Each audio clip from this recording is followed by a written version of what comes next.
guess when it says live, it means it's live. Mm-hmm. Well, good afternoon. Look at that. We're about 45 seconds early, maybe 30 seconds early. So, There you go. first of all, good afternoon, everyone. This is our session of Facebook Live. So the chat with the chief. So I'll be here today from 12 to 1, and then we'll talk again this evening from 6 to 7. Just to try to spread it out a little bit and give some different times so people can free up and have some interaction, some conversation. The whole point and process in doing this session is just to interact with our citizens and our communities. Sometimes it's hard, as fast paced as life is, to get out and come to community meetings or to go to locations. This gives me an opportunity, and you all an opportunity to interact with the police department, myself. Questions you may have about law enforcement, questions you may have about our city, questions about Newport news, anything that we can respond to. I'll try to be as open and transparent as I can. I don't want to give away anything on open cases, but we can certainly have some conversations as long as we keep it, not get too specific. What I like to do in these sessions is share a little bit about what's going on with the police department. We'll talk a little bit about our crime numbers and things we're experiencing. We'll certainly have some conversations, I'm sure, dialogue about gun violence. What I would ask those that are out there that are tuned in already, kind of check on me as we go throughout the session. Does it sound okay? We tried to do some things with sound to make sure we didn't get so much feedback, and we had a little bit of issue last time, so we've tried to address that. So if somebody pops up and says, yeah, that's still bad, Chief, just please let me know, and we'll continue to work with it. But it's really just for me to have an opportunity to respond to you and answer some of your questions, address some of your concerns, or just open dialogue about ideas and thoughts about policing today, policing in our city, and we'll share a couple things that we have with you, kind of what we've just been through, what we're heading into, and where we're at today. So if somebody would let me know just from out what is that, cyber, out there in the community, I guess, cyber, whatever, social media world, that if it's coming across all right and it sounds okay, that would be greatly appreciated. So I guess I'll start out with kind of where we're at with the department. So we currently are sitting at 17 homicides this year compared to 19 this same time last year. We've had 2 losses of life over the weekend, and then one, Sunday night, right? So in an apartment complex in the north end of the city, and then here in the central part of the city Sunday night. So let me say this. So I do look at crime numbers. I do that to look at trends and patterns, any increases that we're seeing, any decreases that we're seeing. But I want to be very, very clear. Please don't mistake that. Some people may try to spin it that way. But I need to look, where's our crime at compared to last year? Where's our crime at compared to this time last month? Are we increasing or decreasing? But I know and realize, and so does every member of this department, that every one of those crime numbers, it's a statistic. It's not just a statistic. It's an individual. It's a community. It's a neighborhood. It's a person, right? It's a family member. It's a friend. I understand that. The reason I look at those numbers is I want to know if the strategies that we put in place that were being effective, and are we seeing crime decrease, or the strategies that we have in place not as effective and continues to increase. That allows us to go back and we need to tweak some things, to change some things, maybe to move some resources. So that's why when I talk about crime numbers, I look at that to see where we are, but I make sure I know that is relative, right? I also know that's an individual, community, a neighborhood, a person, a family member, or a friend.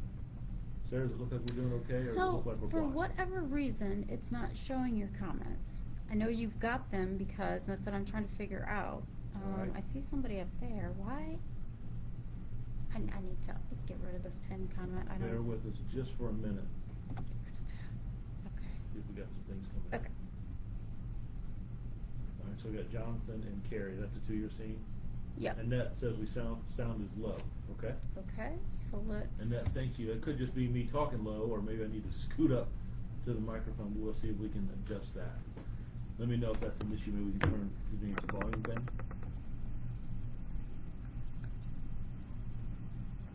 And does that sound any different, any better?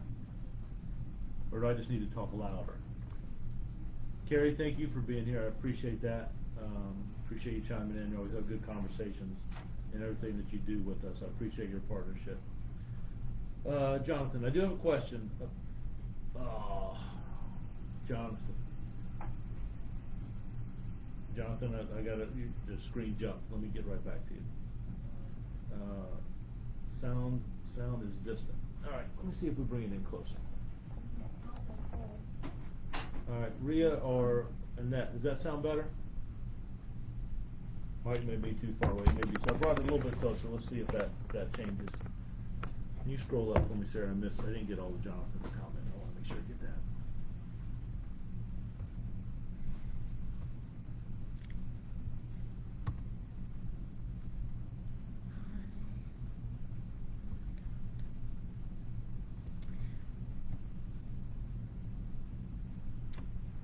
I don't know what it's doing.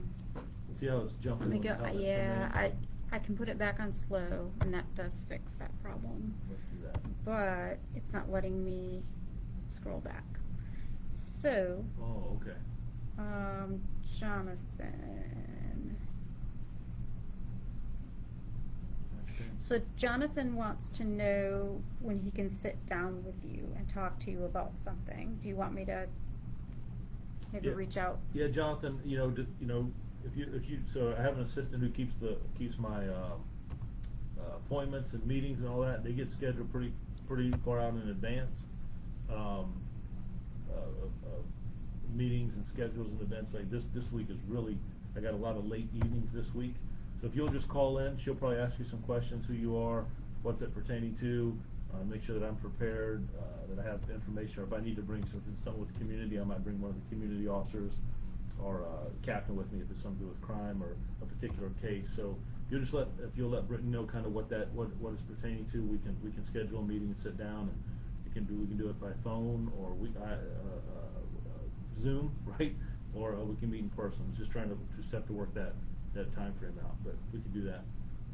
So Rory wants to know, with school starting up soon, can you let us know the SRO situation per school? Now that more officers have been hired, will officers now be in all schools on duty all day long? Thank you. Who's that? Who's that? That's a great question. Rory, that is a great question. So let's talk about, if some of you have been following us as we've done month to month to month. One of the things that I struggled with last year with some of the staffing issues we had. We were unable to put officers full-time in our middle schools. That was the number one reason that we pushed so hard for the academy to start when it did. So when the graduation came, the number one positions I wanted to fill was the middle schools. All those spots have been filled. There's an SRO in every high school and every middle school. Matter of fact, today's Monday. They all started Monday. They're going through training. If your question was, will they be there 100% of the time? There may be times that they're called out of the school if they have to testify in court. If there's something that happens that pulls them away, people do call off sick sometimes and go away to training. But there is an SRO now assigned to every school, high school and middle school. We don't have enough there are 24 or 25 elementary schools in our city. But there are now an SRO in every high school and every middle school. The high school ones, I believe, gosh, you're going to give me for releasing information. The high school ones are the same as they ended last year, and I believe, unless any of them wanted to do middle schools, and then the newer SROs will go to the middle schools. But they are staffed. We do have individuals there. That is a great question. So Sherry says, thank you for all you do. Are you still searching for the lady who was murdered by her husband a few weeks ago? What is the update? So without going, that case is still open. We are still trying to locate her. The detectives, it's kind of working two sides of the case, the investigative side and the location side. I still get briefings a couple times a week on that case. We're certainly making progress, and very much though, it's in the back of my head daily about her and trying to bring some closure to family members. It's a fantastic family, and I can't go much more than that, but are we still looking? Yes.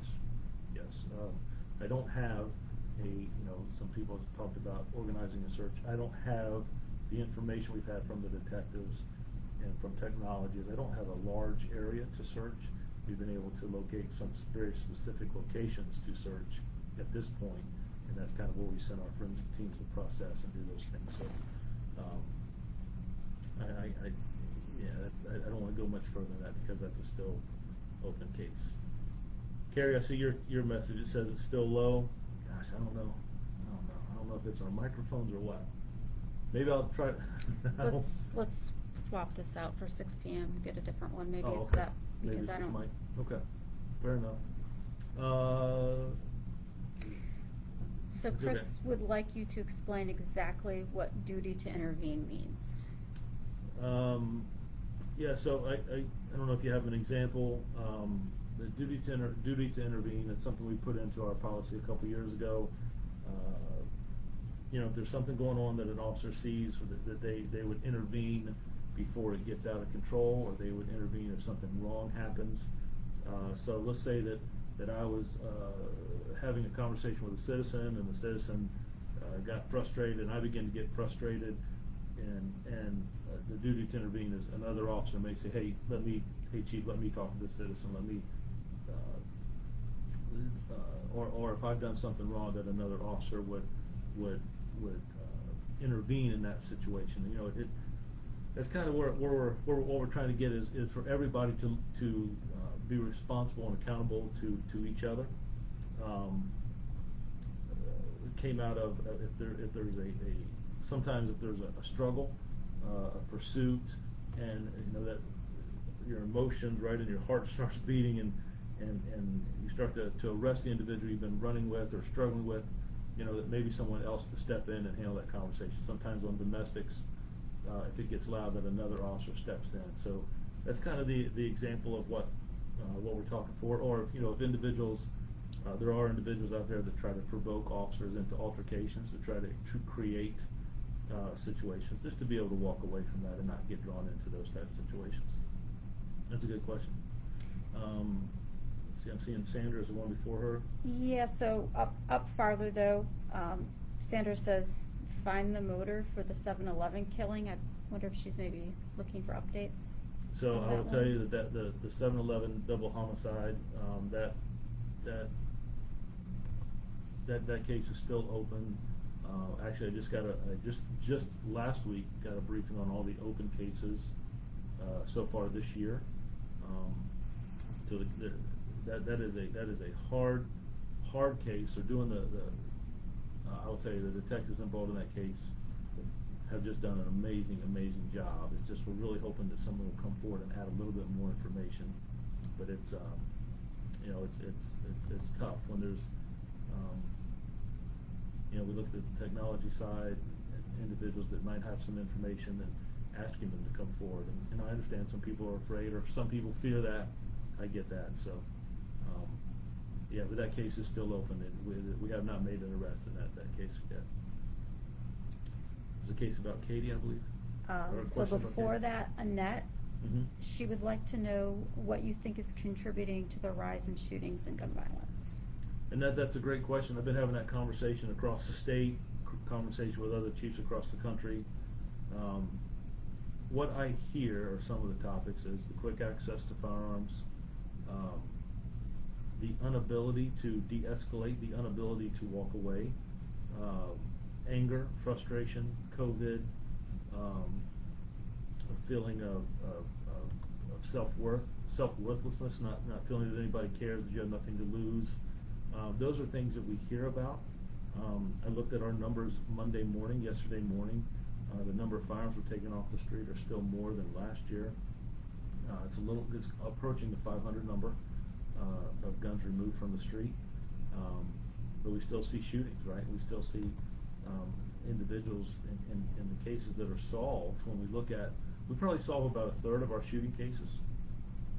And I will tell you, I was talking with a professor that studies criminology, and they were talking about that if you're solving 30% or more, you're really in the top 5%, because shootings are difficult. If the victim doesn't cooperate with you, it's very, very difficult.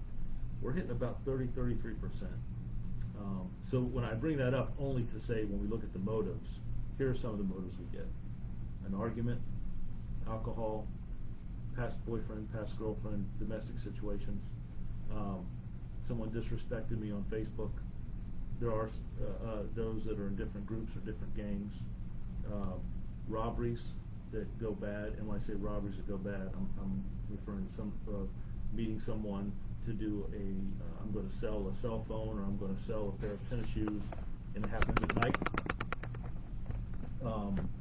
Some of those locations that are selected, and some of those time frames are not good. And that's what we're seeing as some of the motives.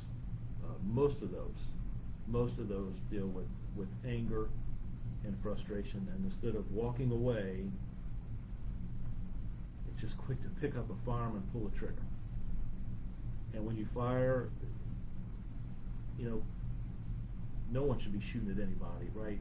But with stray rounds that strike a house or a car, or God forbid, innocent people, we've seen that across the country. It rolls across our TV screens just about daily. Those are some of the things that we look at and that we see when we talk about gun violence and firearm violence, and it ranges. And we had the situation at our high schools last year. It's just frustrating. I was reading one of the posts here is unscrupulous and have a lack of concern for others.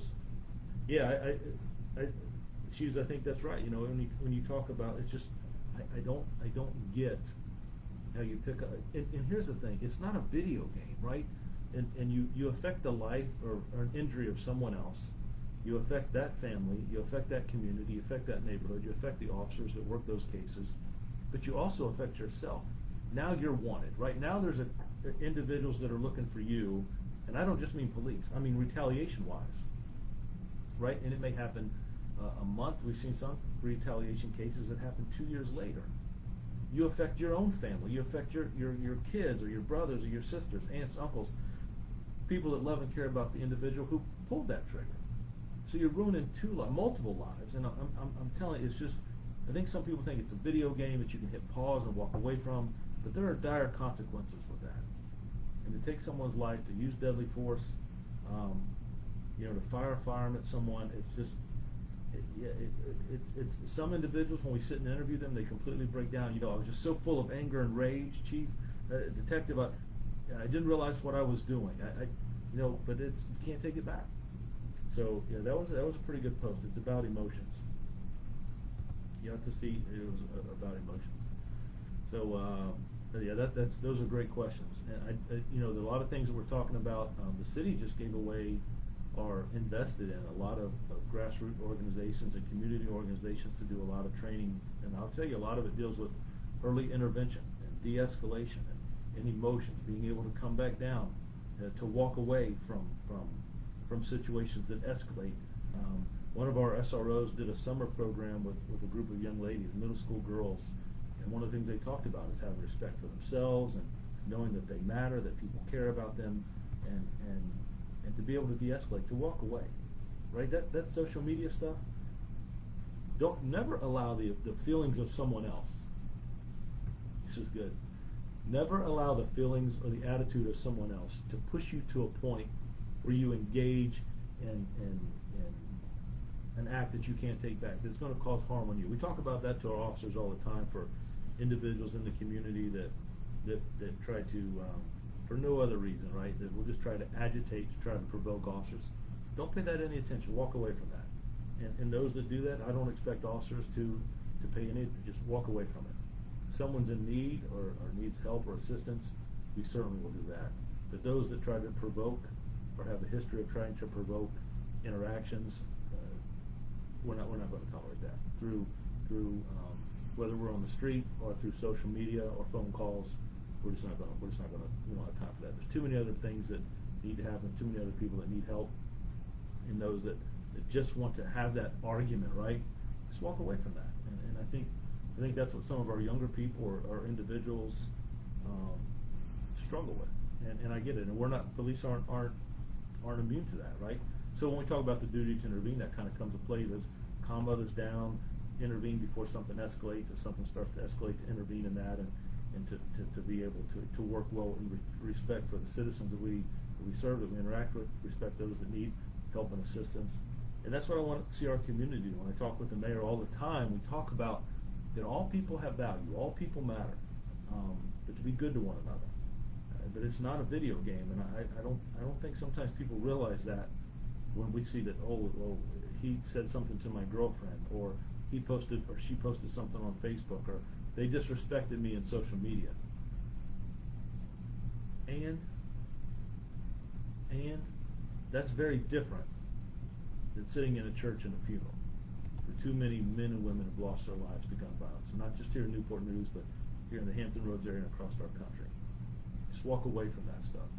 Don't allow the actions and emotions of others to get you to a point where you do something that you can't take back. Right? Don't allow others to have that kind of control over you. Let's see, I'm sorry, which one? So the Sure. next one, Devin wants to know, have you heard anything back about a permanent memorial being put up by the beach at Monitor Merrimack Outlook Park for Reagan? So, there has been some conversation. I was down there, we had, 2 Saturdays ago, we had a community event. There was a big bike race downtown, and about towards the end of that, myself and Chief Grinstead went down to look at that side. I know there's been some conversation. There's nothing. There's nothing etched in stone, but I know there's been some conversation. I actually tried to call Reagan's grandmother earlier this week to talk to her a little bit about that, but I wasn't able to. I left a message. I wasn't able to get through. But yeah, I know there's been some conversation, but I have not got an update recently in where we're at with that. If that's going to come to fruition. So Rary had a response. SROs in schools is awesome. Thank you. Yep. I'm Abdella's mom. He said to say hi during your next event. He said he still remembers to request for the Air Force Academy t-shirt, maybe by Christmas break, LOL. Say that again. He still said he remembers the request for the Air Force Academy shirt. Oh, there you go. Maybe That's by right. Christmas break. Extra large. No, I will tell you that's great, and just on that was my commitment. If you've been following these conversations, I really wanted to make sure we got those SRO schools. That was the number one positions we filled first when that academy graduated. So I'm glad we got to do that. It's important. Sherry says thank you for all your sacrifices and interactions with us in our communities. I appreciate that. And let me say this, so people have commented, and I'm not going to go down the road much, but when we talk about some things are worth arguing about, I think you can have conversations, and I'm all for that. I think conversations are great instead of confrontations. And we may walk away and not be able to agree, and that's okay. But when they escalate with trying to provoke someone into a certain action, when they escalate to when you're calling names and cussing, and one person is creating a spectacle to try to get that illicit response, just walk away from that, because I'm telling you, that's not worth it. It's not worth it. That person or those individuals that try to incite that, they're not wanting to have a conversation. They're wanting to have a confrontation. And that's why I instructed individuals not officers here not to participate in that. Individuals that get phone calls, they can hang up. I'm not going to expect people to get yelled at and cussed at and called names. That's not part of what this job is. And to walk away from it. It's just not. Conversations are great, and those need to happen. And they may not always agree, but how you have those conversations absolutely matters. And that's how I've instructed the officers want to deal with individuals. I will say I have sat across from the table from multiple people that have had different outlooks, come from different backgrounds, different cultures, right? Different concerns. We've had great conversations and met halfway and what works, you know what, I didn't see that. One of the things when we have our use of force review board, there'll be a situation where 3 or 4 individuals are wrestling with someone, and I'll ask them to stop the video, right? Now they've seen the full body-worn camera, 6, 7, 8 minutes of this scenario breaking out. But if someone's driving down Jefferson Avenue and took a 15 or 20-second picture of 4 officers wrestling with an individual, right, and puts on Facebook, oh, this could be an assault, or look at they're abusing this female, you don't know the whole story, right? So when we have those conversations and people come in and look at that body-worn camera footage, or we have those conversations after a court case is over and discuss that, and we show it, oh, Chief, I didn't know that, or I didn't see that, or that wasn't explained, and that makes sense.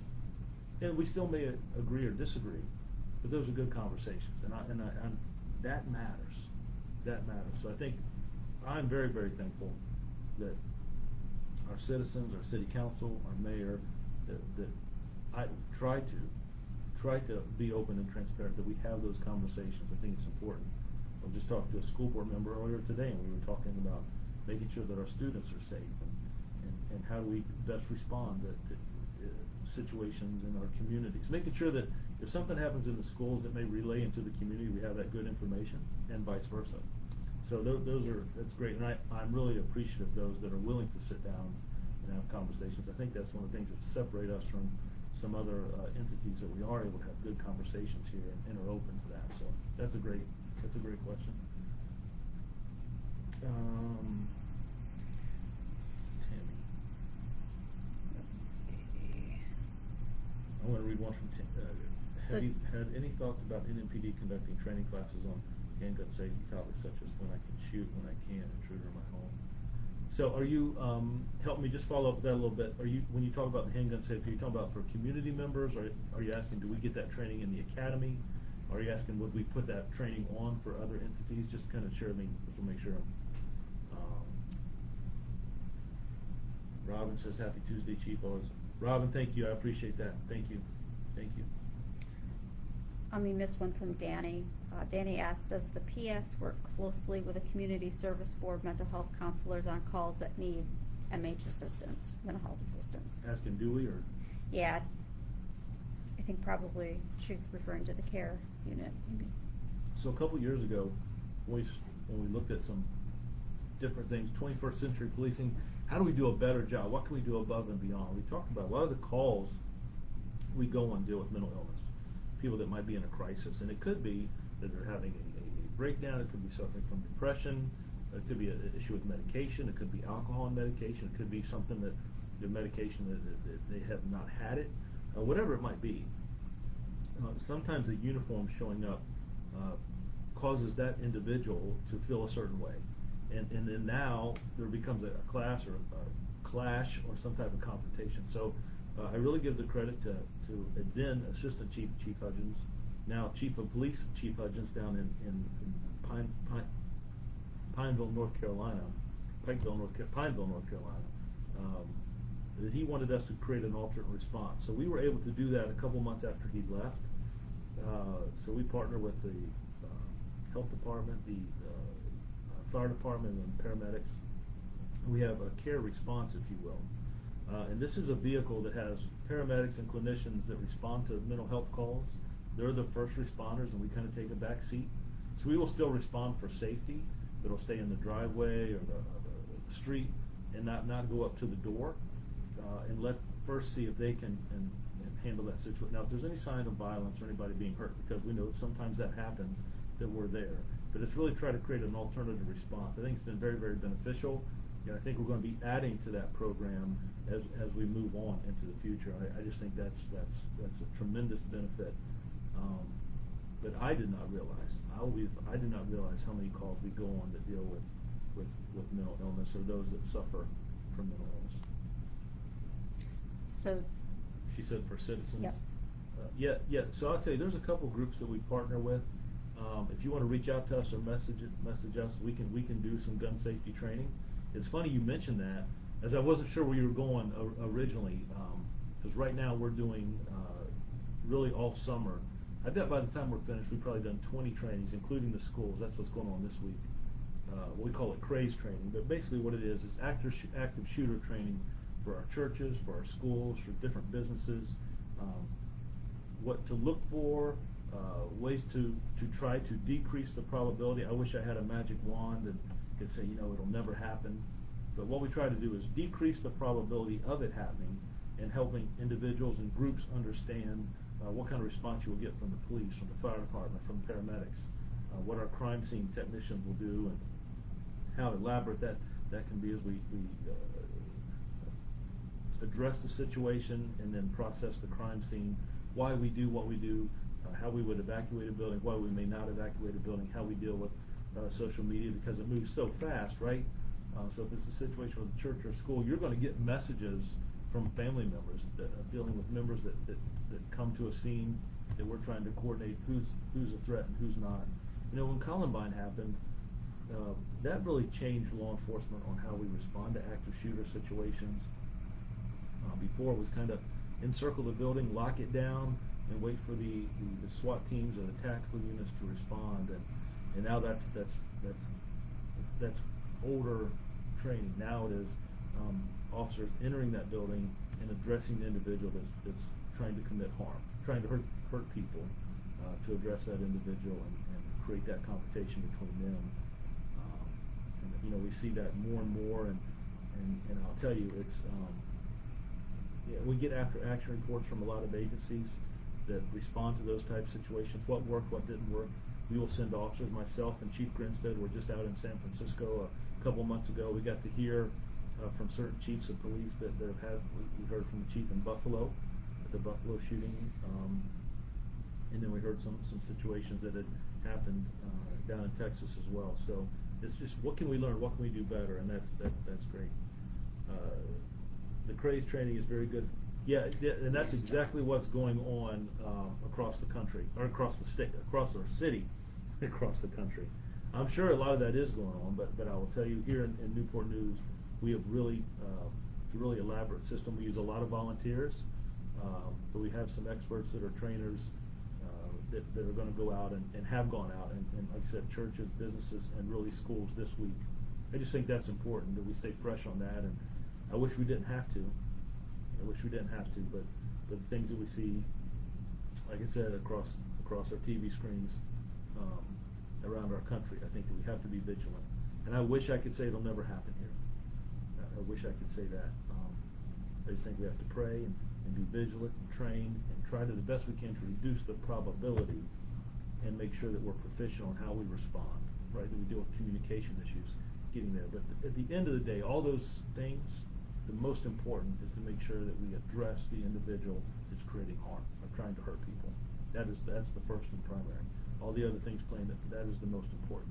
And when it's occurring.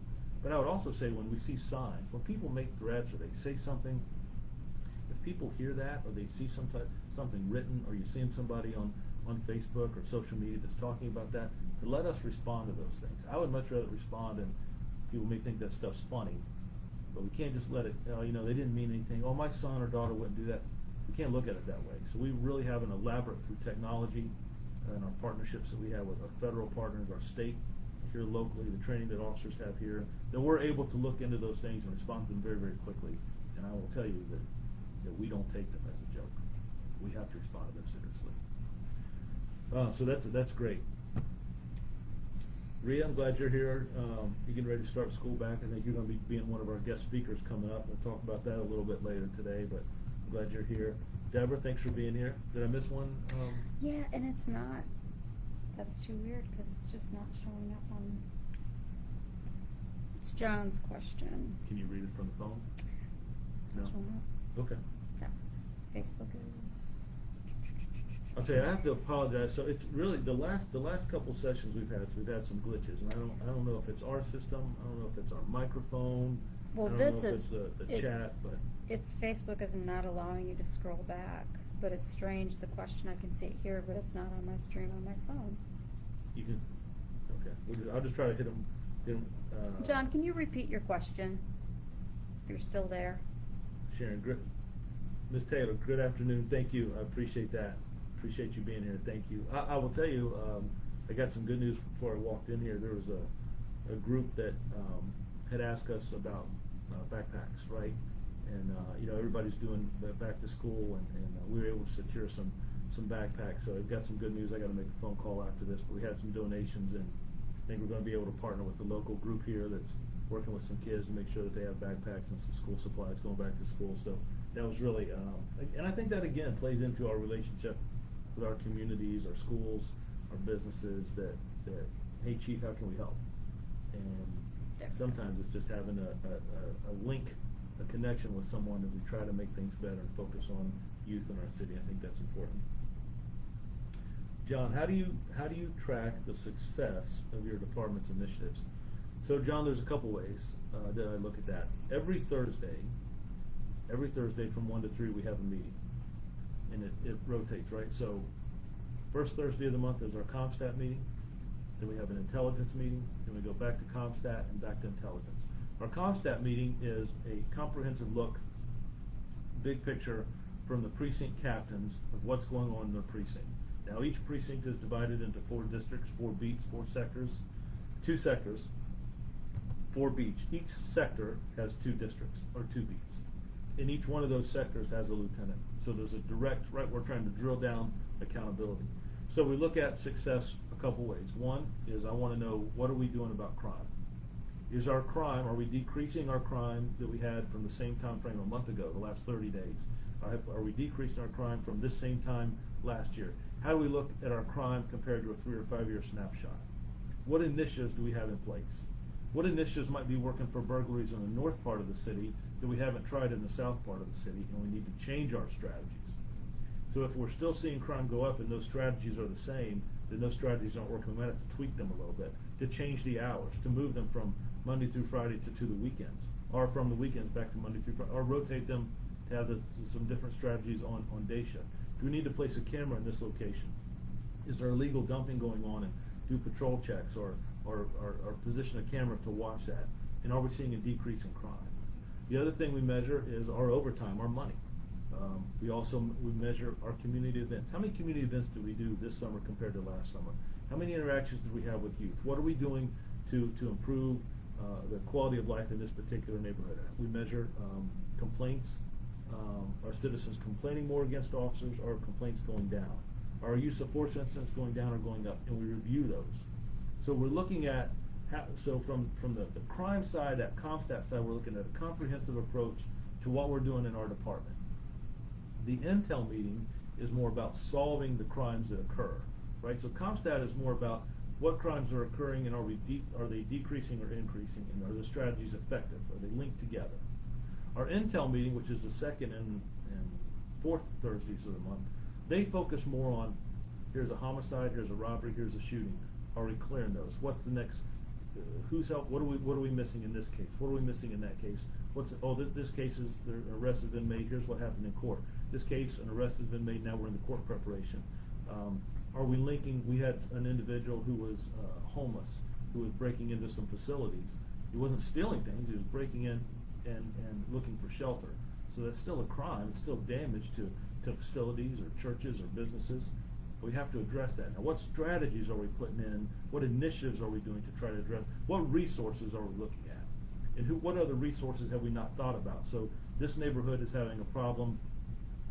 Here's the crime issues, but the chief, the lighting is bad. There's environmental issues. There's broken down vehicles. Kind of right, that broken windows theory.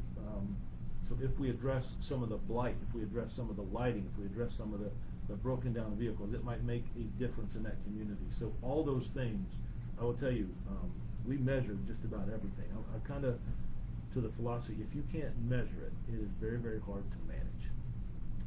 So I hope that answers some of your questions, but we look at those numbers and those incidents on a large scale for 2 hours every Thursday, and then in our staff meeting every Monday for about 1 hour and 15 minutes that we look at over the weekend.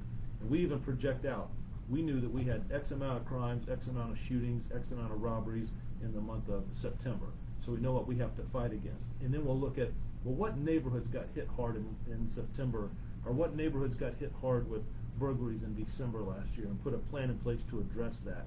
But we have to be flexible that if we see crime moving, that we're able to shift resources and shift strategies. So there's a lot that goes into that. So I hope that answered your question a little bit there. So yeah, that was a great question. So Deborah Stokes says, I wanted to let you know that my mama passed on July 27. She loved listening to you. Wow, I am so sorry for your loss. Wow. I appreciate you sharing that with me. Again, I'm really, really sorry for your loss. If there's anything at all that I can do or that you need, but thank you for, she was special aid. Thank you for that. There was a post about something about the academy or something in Gloucester.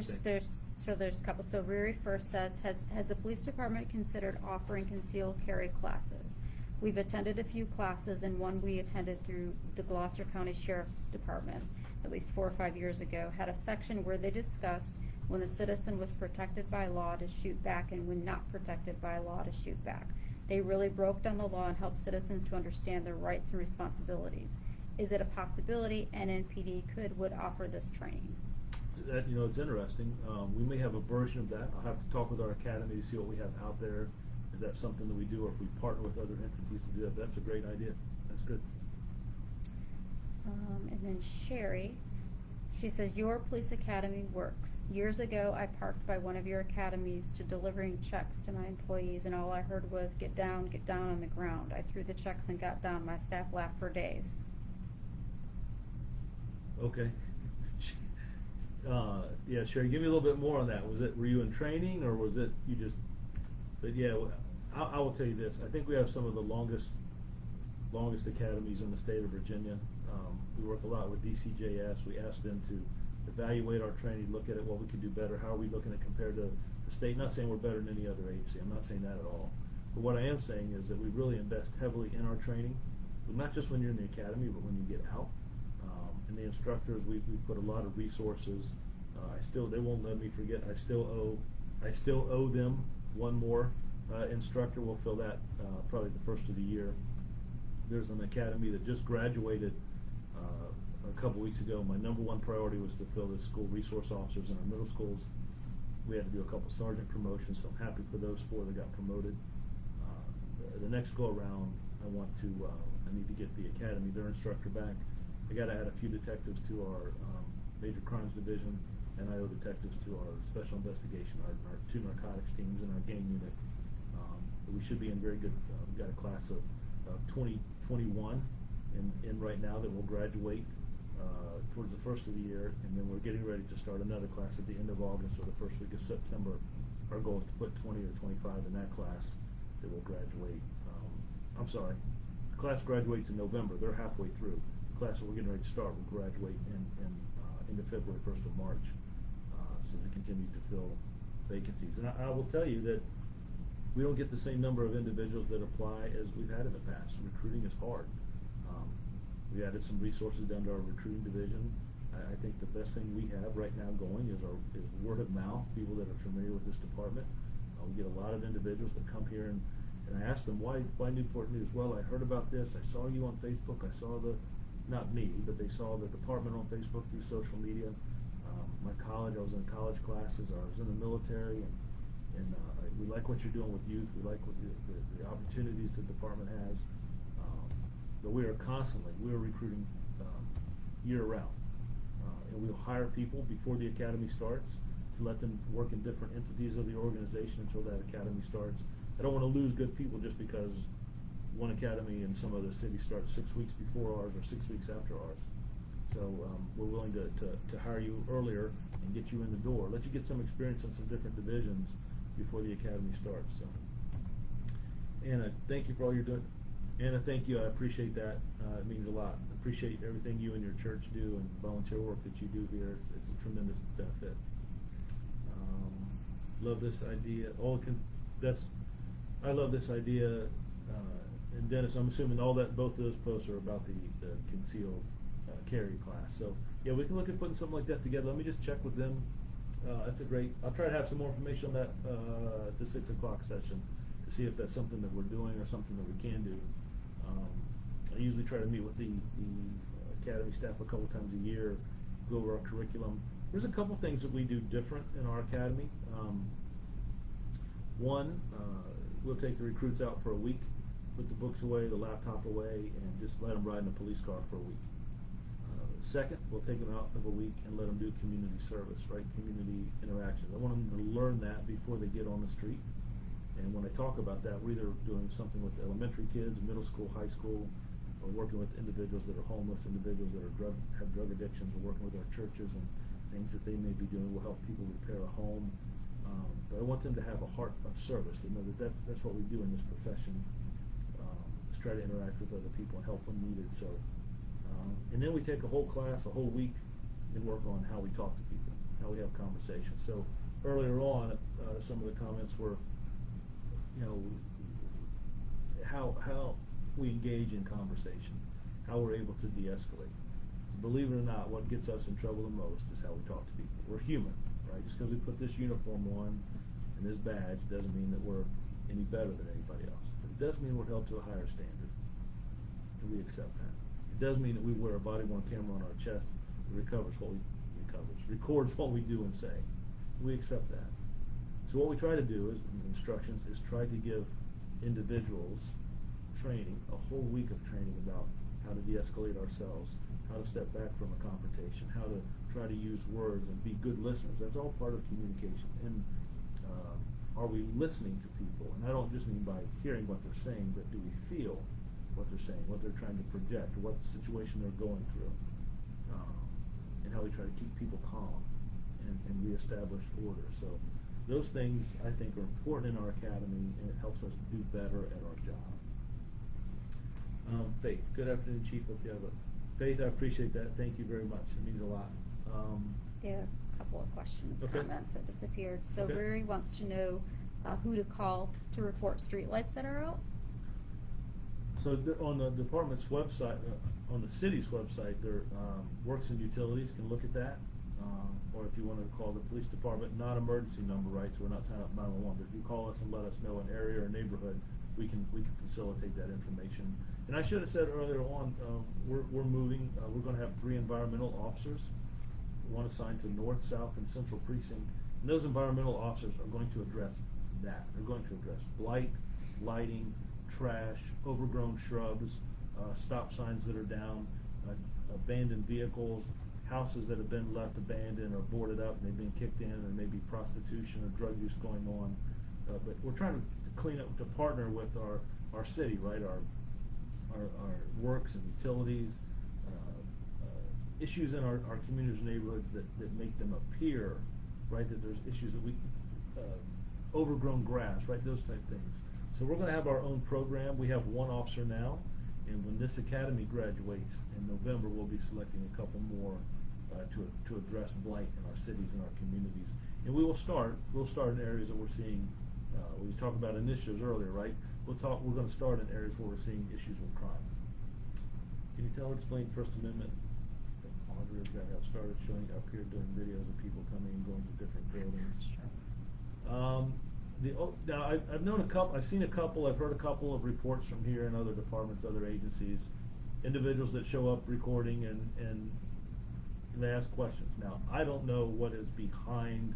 I don't know if they're trying to insinuate or to create some kind of confrontation.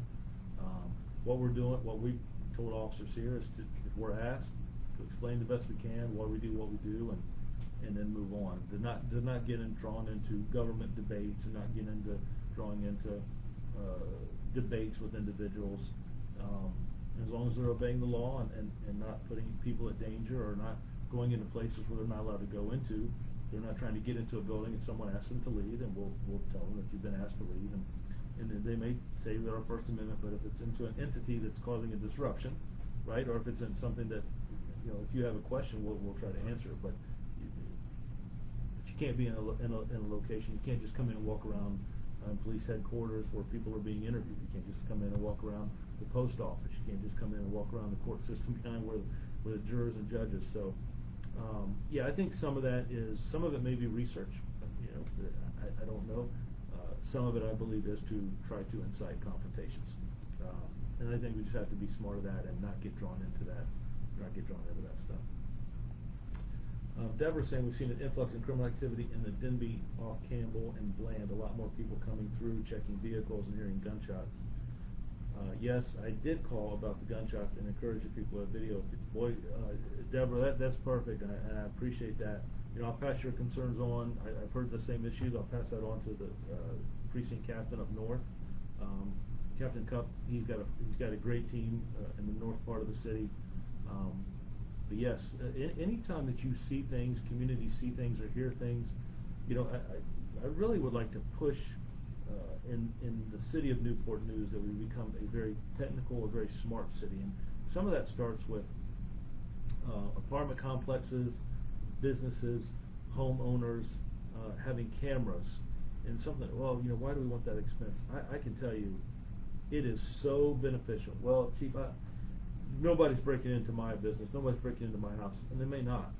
But your cameras might catch someone breaking into someone else's house, or your business might catch someone breaking into someone else's business that might eventually prevent them from breaking into yours. I mentioned earlier about an individual who'd broken into some churches. I think 5 or 6 churches were broken into before we were able to arrest that individual. We've had businesses that have had bricks thrown in them, do we now have suspects in? Right, because we've got video footage from other entities. So it's really about looking out for each other, looking out for yourself. And if there's, oftentimes, we have a crime in a certain neighborhood, officers will come by and knock on doors and ask people, do you have a Ring camera or do you have a camera system? Could you look at this date, this time frame to see if you saw anything or caught anything? And I'll tell you, it's been very, very beneficial. Jurors like to see it. It's very, very hard. There's a lot of times there's plea agreements when things are caught on camera. It's just very, very beneficial, and it's a way to protect yourselves, your own neighborhood, your businesses, and community against individuals that do those things. Oftentimes, if hey, I go to this neighborhood and I look into cars, nobody calls. I go to this neighborhood and I look into a house and nobody calls. And then I actually break into a car, open up a car, and steal something nobody called. It sends messages to those who wish to pry on others that nobody in that community cares about what's going on. But I can tell you, there are several neighborhoods that will call. And we respond, we interact, and they make, Chief, you know what, I made a wrong turn, or I was walking through the neighborhood, then that's fine. We shake hands and we go on. But individuals we don't see crime in that neighborhood, and I believe one of the factors is because citizens look out for each other. That's why we talk a lot about our neighborhood watch organizations, that the groups come together in a neighborhood and they look out for each other. I think that's extremely beneficial. They share information. We try to do that if we have a business robbery or something that occurs in a particular business, to share it with other localities and other businesses in our jurisdiction and others.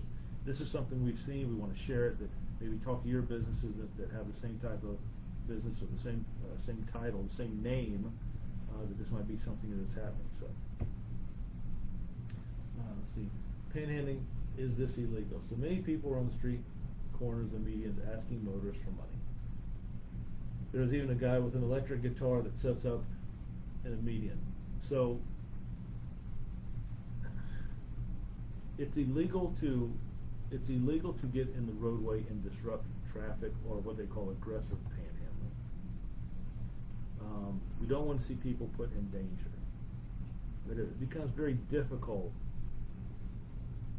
I know it is frustrating, and I'll tell you it's frustrating to law enforcement as well. Some individuals that panhandle are in real need, right? They are in real need, whether it be food or a place to stay. There's some that suffer from mental illness. There's others that may walk around the corner and get into a new car and drive on. But we try to work, we do our best to interact with those individuals, who they are, what their needs are, how can we work with human services to help them to get some treatment, how do we work with some of our shelters to help them. You know, as we talk about, we don't want to put individuals with mental illness, we don't want to put individuals who are struggling to incarcerate them. That's not helping so much that situation. What we're trying to do is find them services. And I know there are people that take advantage of that. I know that. So we try to work through it. So when we say, is it illegal, you know, it's illegal to be aggressively jump out in the middle of the intersection to impede the flow of traffic. I don't want to see them get hurt or anybody get rear-ended. But we try to work with it on that front. And I will tell you, our assistant city manager, Alan Archer, Quincy with our Four Oaks community, we're just trying to come up with all kinds of different ideas and solutions. We're looking at other departments across the country that deal with homelessness and panhandling and those type things, and services, and how is that community best served, how's the best way. So I hope that gives you a little bit of insight of what we're trying to do, how we're trying to address it here in our city. And I get it. The citizens of Newport News are caring and giving, and I see them stopping and helping people. So I understand that. So it's a fine line. You know, there are portions of it that are illegal. That we're trying to really address the cause and not just make an arrest, if that makes sense.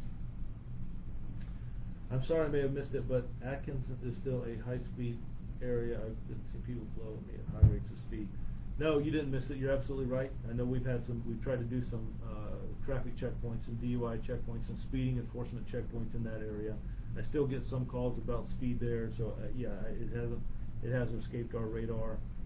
I will tell you, our top priorities are always going to be about violence. and I'm hoping to get our traffic unit back up and staffed the way I would like it to be. Right now, we're sending our addresses, we're sending our issues to be addressed with speed to our precincts. We talked about doing some overtime initiatives as well to address the speed in certain areas. So it's good to hear. So some have told me that they're seeing a decrease, and then your comment about still seeing it. So that's good. We're trying to monitor that and seeing how we're looking. Oh, thank you. I hope I didn't get too long-winded about the panhandling. I was just trying to explain. So thank you. You can get a camera that screws into light bulbs for 30. Oh, right, on the cameras. Yeah, I'll tell you, technology is just crazy. The stuff that they're coming out with, the cameras, and I will tell you, we invest heavily in technology in this department. We've come a long way. We have the ability to tap into other individuals' cameras that give us permission, and businesses, we're trying to push that. But I'm really encouraging our businesses and our citizens and our apartment complexes to invest in cameras for their homes. I'm telling you, it protects the neighborhood. I've seen it. Dennis, what can we help do to feed the hungry? You know, there's all kinds of entities around Newport News that do that. There's churches, but I'll tell you, I think the best way to do that is to work with the food bank, to donate food. They have days that they give away. As a matter of fact, our recruit class goes there to help out. We do that with our young adult police commissioners. The mayor has a big initiative around some holidays to help him give away food. So I think the food bank is probably, if I was referring someone, that's where I would push them towards. You missed one earlier from Okay. Butch. He says, great to keep new recruits in the pipeline. Aside from retirement, what is the main reason for attrition, and what steps, programs are in place for officer retention? So Butch, I appreciate that. It's good to hear from you, my friend. I'm sorry I missed you. Let's go with the first about why are people leaving the profession? I'll tell you, Butch, I get a report monthly, and I see every resignation that comes across my desk. Some are straight up retirement. Some are, and the majority are, that they're going into another field, that law enforcement isn't for them, or they feel it's not the same as it was years ago. Sometimes it's, I get a lot of federal agencies that pick men and women, officers from our department, sworn and civilian, whether it's a crime analyst or analysts, plural, you catch the hint there, or officers that go on to join the FBI, the Secret Service, the DEA, Homeland Security. I believe that that's because of the relationships we have with those entities and the work that we do in this city. I think we have some of the best investigators in the state. I think we have some of the best people in the state. So I don't get frustrated when people leave for some of those opportunities. I understand that. And then there's others that, like I said before, some we lose people out of the academy because their significant other or mom and dad just really put pressure on them that we don't want you to do this job. I've seen people leave in tears. They want to stay here but have to do the right thing for their family, and I understand that. We have spouses who leave because their other half is in the military, and they get stationed somewhere else, and they want to be with their husband or they want to be with their wife. And I understand that. We have that. This is a military town, so we get people that come here. I think that's one of the reasons our department is so diverse. So that's a benefit. There's some that we have to let go because of discipline issues. I'm not seeing a lot of officers leave this department and join other police departments in the area. I have seen officers leave this department and join other departments in other states because that's where their mother and father is, that's where their husband is, that's where their spouses are or family members are, or that's an area, a state that they've wanted to live in. But I'm not seeing individuals leave Newport News and join other departments around us. A couple in the 4 years I've been here, but that's not nowhere near the majority. So those are some of the reasons that people are leaving. People still continue to apply. One thing that's a hit, although I'm happy to see individuals get picked up and have opportunities at federal level positions, and I understand that, but they do take a lot of our senior people. And our department is young. Now with youth comes a lot of energy and energetic, and that's good to have. But I want to make sure we balance that with knowing what we're doing. When I say that, I mean that officers have been here 5, 6, 7 years that, look, I came out the same way, and I had to learn the hard way. These are lessons learned or best practices. So we try to mirror that. Some of our shifts, we try to keep a good mixture of senior officers, mid-level term officers, and brand new officers. But I love the energy that new officers bring when they walk across that stage, man, and they graduate, and they just can't wait to get out and help people.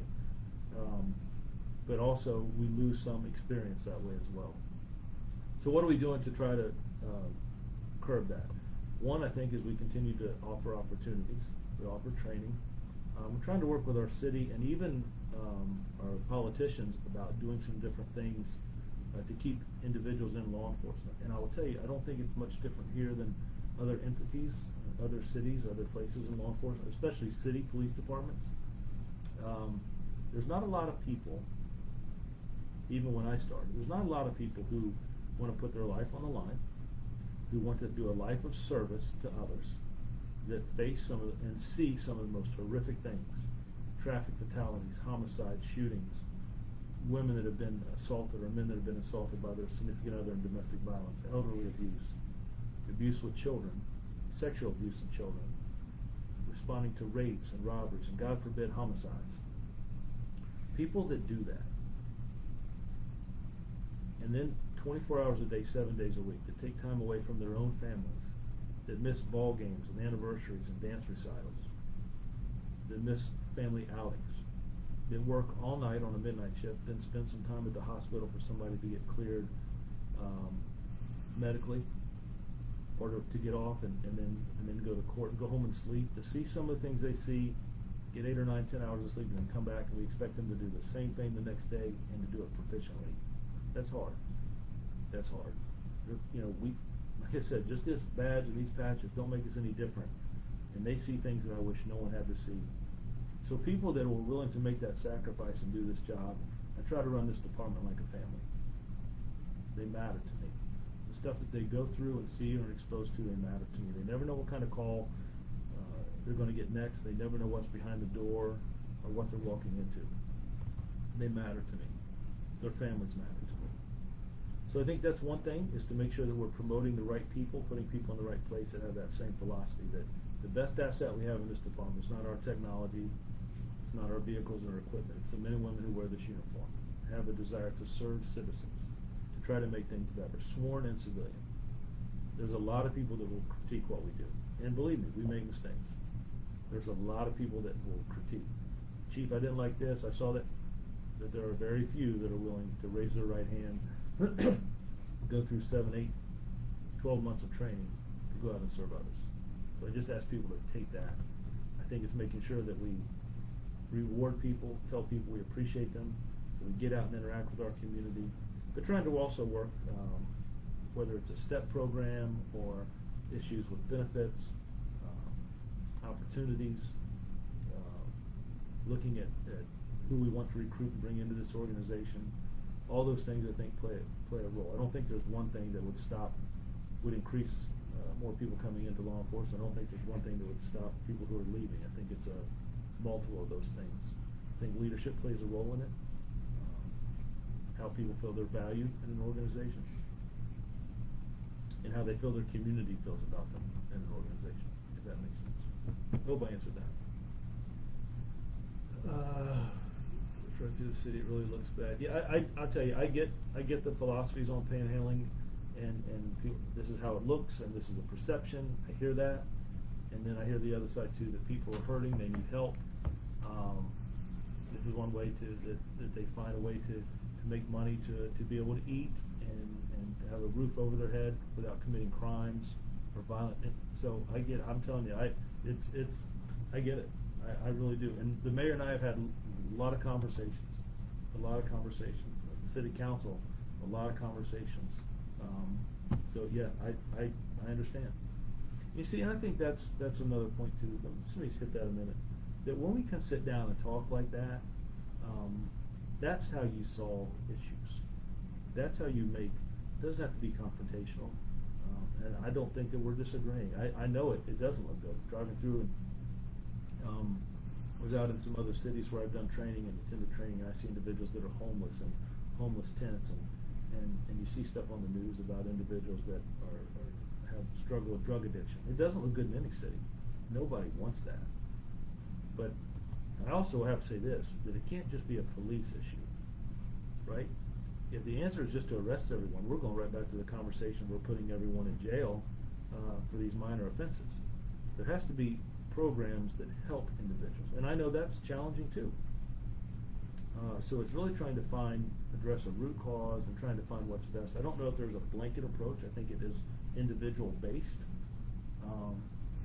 but it's tough. It's tough. That's a great point. We just put up some signs at Jefferson and Oyster Point, 2 signs in each median. And the signs are, I'm assuming, is that addressing panhandling? Is that what we're talking about? It's responding to that question, yes. Couple things, gosh, it's already 1 o'clock. So I apologize about the glitches. We're gonna see what we can get worked out by 6 o'clock. We'll do this again. I wanted to tell you that crime is up in our city about 10%. That's being driven by larcenies, thefts. And why is that, Chief? Well, we've had some businesses that have really been shut down during 2021 with the pandemic. As we start to move our way out and businesses are opening up. So I try to make that, we're up. But I also want to look at that in relevance to where we were at in 2018 and 2019 when businesses, and I see those numbers about the same, right? They are up from 20 and 21, but we're being driven right now by our property crime and by our shootings. Our shootings were up last year, and now we're about 9 more shootings this year than we had last year. And a couple of those is where individuals have fired into a crowd and hit 2 or 3 people. That's 3 people that are shot. I'm not taking anything away from that, but we're seeing, we've had a couple incidents where we've had 2 and 3 people shot for one incident. And I don't believe that there was beef with all those people. But again, we talk about people being innocent. No one should be shot. We'll get that all jacked up. No one should be shot, but sometimes if I have a beef with person A and I fire at person A, I may hit B, C, and D that I have nothing to do with, right? So we've had a couple of incidents that have happened recently. We talked about our academy that's going to graduate in November. Another academy getting ready to start at the end of the month. That'll graduate the first of the year. We have an award ceremony coming up. Take a look at our Facebook page for that. Individuals, we haven't been able to do that for the last couple of years because of COVID, so we're going to get caught up with that. Men and women and groups and entities and precincts have done a great job, whether it's dealing with community, crime reduction, solving cases. There's a lot of good work being done here, and I need to highlight that and recognize individuals for the work that they do. That's important. That's important. So take a look at that. Internet drop it. We're not sure on my end, but it says your live stream has lost connection every few minutes. Yeah, It could be our internet, I don't know. You know what, maybe we'll try another location on the next one, and I apologize. I really like these. I wasn't sure I would like talking into a little ball with a blue eye, but I think they've won me over anyway. They've won me over. I'm allowed to reach a lot more people and answer a lot of questions. So we'll take a look at it and see what we can figure out. I'm going to jump off here. We've got a couple other meetings today. We're going to do this again at 6. And we may just go to another location and try something different and see if it works somewhere better. But I appreciate those that bared with us. I think these conversations are good. I enjoy having conversations. I think that's how we move forward. I do not enjoy confrontations. That's not productive. It's not productive. Sitting down, reasoning together, meeting in the middle, right? Looking at things from other perspectives. That's exactly what we try to teach recruits. It's exactly what I need to remember for myself and for our officers that are in the department. So I appreciate the time. I apologize for the glitches. Please be safe. School's starting right around the corner. I am excited about high school football coming back. Every Friday I go to the games and try to interact, myself and Chief Grinstead.